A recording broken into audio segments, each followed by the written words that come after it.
Welcome back to Any Cafe Weebs. And finally ReZero is back in with the Counterattack arc, and Regulus just fucking killed Reinhardt just for a moment though, cause he can revive. It has been revealed that Theresia was actually the one behind the mask, although we all saw it coming. Garfield is facing Kurgan again after getting his ass beaten by him, while Priscilla, Julius, Ricardo all took their positions for the big showdown to come in the future. And White Fox Studios surely know how to feed us ReZero fans for Star for years. Like how you just clicked on the episode and Priscilla greets you with her naked titties, but before that Beatrice is in a fucking coma, Krosh is badly injured and can't fight, Subaru's left leg is busted, and for some reason Emilia is getting married to Regulus Cornea, the witch cultist of greed. And there's the end of recap. Back to movies. I mean the episode. And look, I'm not commenting on the Priscilla stripping scene cause I don't wanna get into hot waters over it, but seeing Liliana drool over her boobies was so touching. It was like she's like a brother in arms. It's like our brain cells connected there for a second for having the same reaction as me.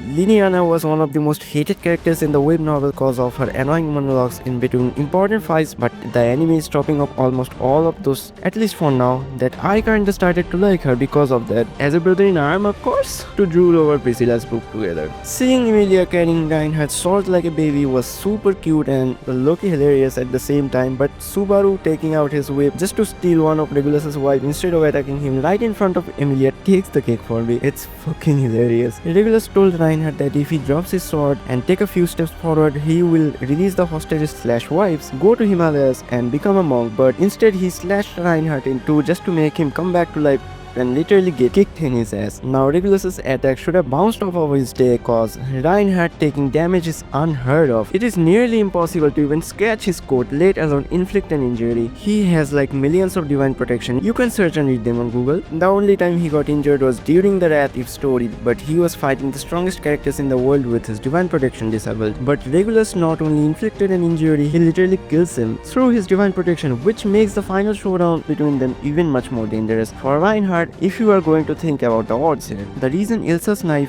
curved away from Reinhardt is because of his divine protection projectile immunity made it impossible for any attack to touch him. Now the question is, can Reinhardt use his blessings of the Phoenix again after he used it once? I'd like to know what would happen if he died again. We've confirmed that Regulus can damage Reinhardt, but can Reinhardt damage him? Cause Regulus coming back unscratched from his every attack, although they are minor attacks compared to a sword sense level. Then there's also the fact that Reinhardt can't unsheath his sword, making Regulus an unworthy opponent. Now, a sword synth can only unsheath the dragon sword if it deemed the opponent worthy of it, and so far Ilsa wasn't worthy, Sirius wasn't worthy. The only person so far the dragon sword has chosen worthy is Puck, who was not even a human being but a living weapon that can destroy the whole world in mere seconds, which makes it really interesting what is the criteria of the dragon sword to be deemed as worthy. Cause as far we know, Regulus is one of the most strongest character in the world. He fucking killed Reinhardt with a swipe of his finger, and when Reinhardt bashed him, which caused half of the building to get destroyed, he walks out from that without a dirt on his coat. But maybe there's a possibility that Regulus actually isn't that strong cause everything about him, including his brute strength, nobody knows, but maybe Regulus's weakness is right in front of us.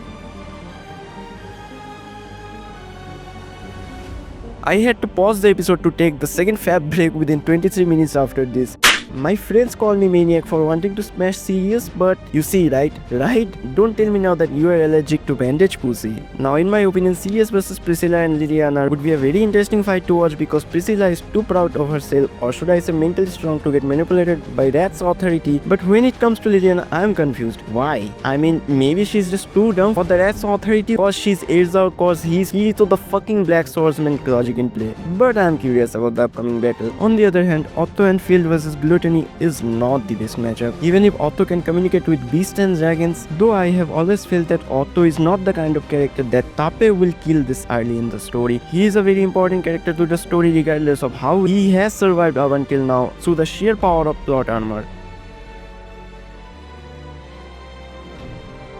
But I don't see Ricardo coming out of that alive. He is the type of character who will heroically sacrifice himself to save his partner, but unfortunately, his partner fucked up.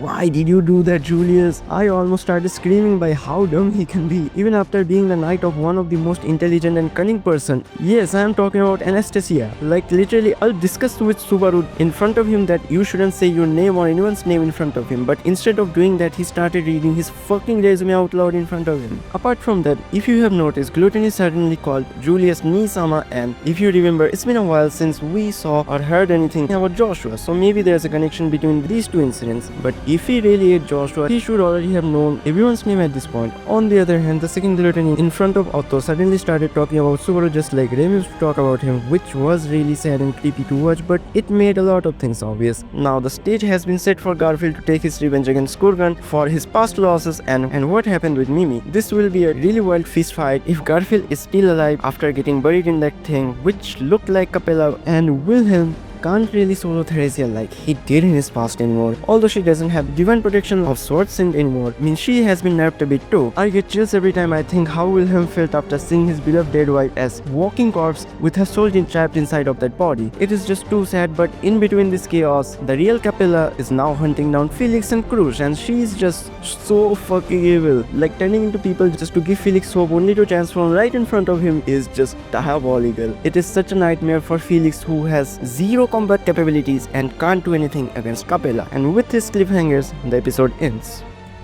Thank you for watching. Like, share and subscribe. Thanks my friend Ishu for helping me with this video, and peace out.